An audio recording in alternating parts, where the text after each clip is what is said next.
Hey guys, what's up? Spads here once again with another motovlog entry for you. Today we are gonna be reviewing the quad lock cell phone mount for motorcycles. If you're planning to buy that, stick around, watch the video because I'm gonna give you the pros and cons, installation, unboxing, and everything else about the quad lock cell phone mount. Okay, but before that, mag-shout out muna tayo. We're gonna give shout out to a lot of people because it's been a long time giving shout outs to the individuals that commented on the videos. Okay, so right now if you can see, ganda ng venue natin for this motovlog. On my back, as you can see, sunset. Okay, and on my left, as you can see, mountains of Leon, Bukhari, and whatever. Okay, so ang ganda ng place dito. Every morning I come here to jog, and also in the afternoon I come here to shoot sunsets. So if you want to know kung saang place to, give me a shout out in the comments and I will let you know kung saan to. Okay, so proceed tayo sa shout out. Just gonna go here kasi baka hindi kita yung mukha ko. Okay, shout out Marvin Gaurana, avid subscriber ko since I started out. Shout out sa you, bro. Hopefully maka-ride tayo dalawa. Hindi pa kami nagkita, and then you know, it's been a long time, and I want to ride with my subscribers as well, so I'm looking forward to that. Okay, ngayon i-shout out natin yung mga bagong subscribers natin. Clarissa Farinas, Pavan, Zorel Adrian Rivera, Team Jemo, Ivan Aguana. What's up, bro? Ivan Aguana, classmate ko yan sa college. Right now I think he's working on gym A, I think. Sorry bro, hindi na ako updated. Dinactivate ko na yung lumang account ko. Pero comment down below, want to go with you when you guys go trekking on the mountains. Okay, VJ Photography, shout out, new subscriber. J Kenny Esteves, Lone Rider 59, Jerry Panes, Nong Dolpo, Ben Marhautea, Rat Moto, Erica Joy Nicolas, new subscriber. Prince Servon Templado, Alan Suleza, Michael Vibar, Lovely Bunares, Tambuchong Pinoy, shout out, Sexta24. Okay, so yan yung mga bagong subscribers natin as of now sa video na to. Okay, and then special thanks to Gako. Gako is actually a producer, music producer. I don't know what's the term. He makes music and I've been using his music for most of my videos. Okay guys, so ayan, shout out to Gako. Thank you so much for letting me use your music on one of my videos. So ayan na, before we proceed kasi at the end I'm gonna give a review kung paano i-install yung quad lock cell phone holder. Okay, so right now I'm gonna give you the unboxing and the installation of the quad lock and what it comes in the box. Okay guys, so let's go. Okay guys, what's up? Meron kaming immediate unboxing, quad lock cell phone mount. So we're gonna unbox this, we're gonna open and then install it to the OKB RMT15. Okay, let's check inside the box. By the way, we have Jay.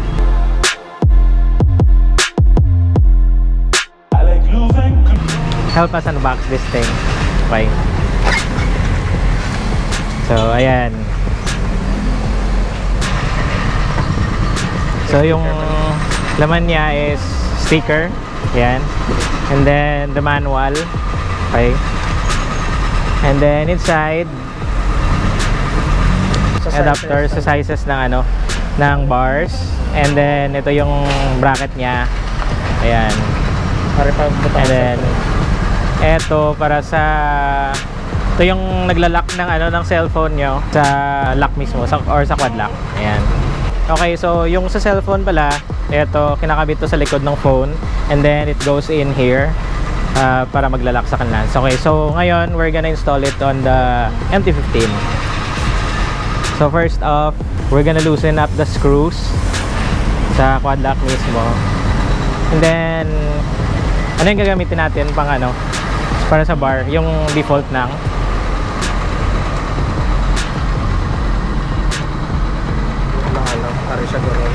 okay.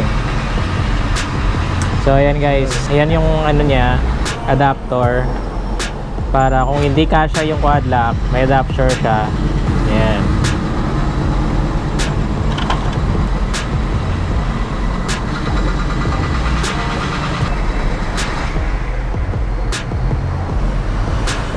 isa. Okay, so i-remove natin yan.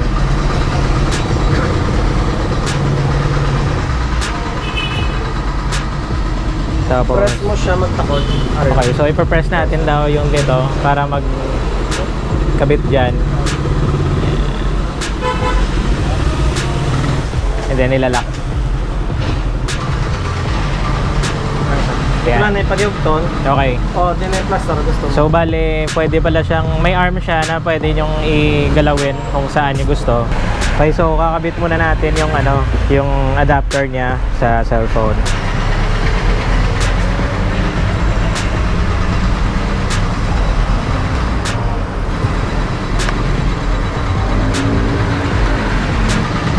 Hey guys, sorry lang talaga kasi may nag-aano dyan ng daan. Ayan, so we're gonna clean it up. Try dikit yung yung parang adapter niya sa likod.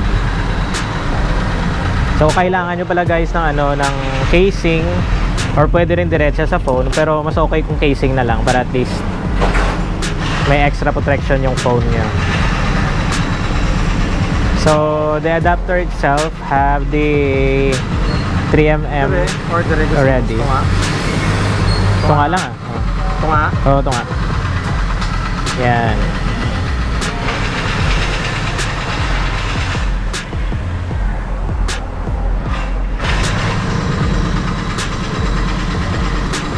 Okay, so ayan.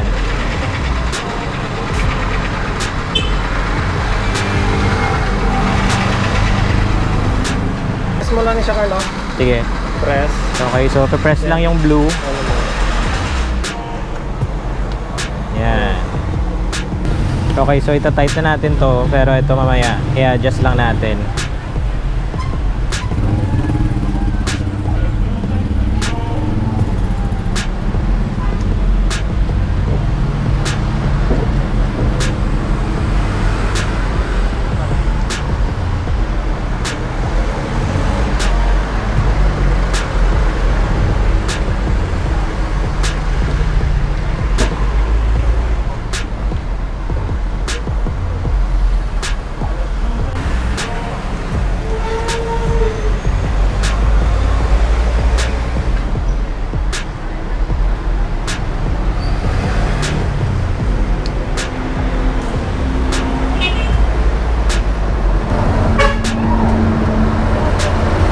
Yan. Okay. Okay na na. Pwede mo siya ngayon kung gusto mo Okay, sige, sige. Okay guys, so ayan, unboxing and then first installation ng quad lock na cellphone holder for the motorcycle. Now, if you're wondering what's the difference of quad lock versus the other brands ng cellphone holder, it's actually quite tidy and actually quite more secure than other cellphone holder, motorcycle cellphone holders out there. If you can see, yung iba yung may mga screw sa gilid na tina-tighten. The difference of that between the quad lock is that in the long run, yung mga vibrations ng handlebar and ng motor, malulusin yung screws on the sides. And then if makikita nyo, may mga ibang footage, or there are a lot of footage online, or shows that a lot of cell phones drops off while the rider is riding the motorcycle. That's actually not due to the faulty cell phone holders of those other brands. It's just that the vibration of the motorcycle when you're riding, it actually loosens up the screw. Now quad lock doesn't have the screw. As you can see, if you already saw the footage, nilalak siya. So if you can see guys,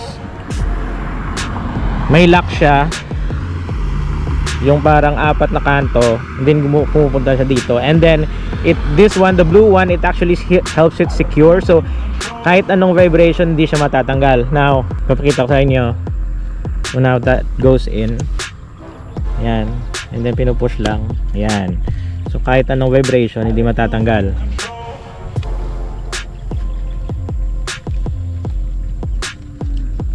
Okay.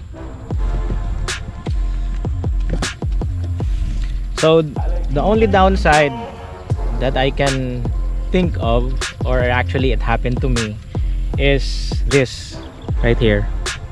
Ayan, yung quad lock all-in-one mount nga sa likod. This mount actually comes with the default quad lock. If you buy this, it comes with this, yung eto. This one is an option if you don't have the case of the quad lock itself, kasi quad lock sells an individual case for specific phones. Pero the downside of that is that you're gonna buy it separately. So I bought the quad lock bundle already, the quad lock, this one. The bundle comes with this and the universal mount right here. So it's around 3,400 or 3,600 pesos. I don't know how much is that on US dollars. Now the problem with that, with the bundle, is this, the universal mount of quad lock, kasi this comes only with a 3mm adhesive. Okay, now the problem with that is if you don't have the proper case for the sticker, matatanggal siya. This is actually my experience. After we installed the quad lock, I've installed it on a hard case on a cell phone, and then I mounted it, and then the next day we had the 600 kilometers Panay loop.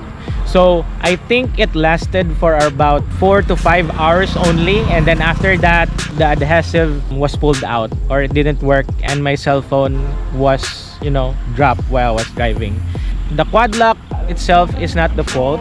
It's actually my fault, it's my error, because when we installed the sticker, we didn't had enough time to cook the sticker first. Kasi if you're gonna install this, you'll have to heat up the sticker so that when it dries up like a cement on your case. Your case have to be like this one. If you can see, this is actually a gel case. Ayan, if nakikita nyo, gel case. Okay, so the good thing about gel case is that flexes and it bends. The sticker that comes with the quad lock will actually stick to the case. On my end, yung ginawa ko, I replaced the quad lock sticker or adhesive with an aftermarket, which I actually bought from Handyman. That's the one that I used already for this one. I'm gonna show it to you. Medyo bilisan natin kasi medyo sunset na. Yan. Okay, so this is the case. If you can see, that's the adhesive. This is actually a 3mm outdoor adhesive tape. So when this dries up, it actually becomes like a cement on the back. So this is really good if you're using the universal mount. And of course, what I recommend is that you use the silicone type or the gel type casing, so that the 3mm sticker, you can see, really sticks in.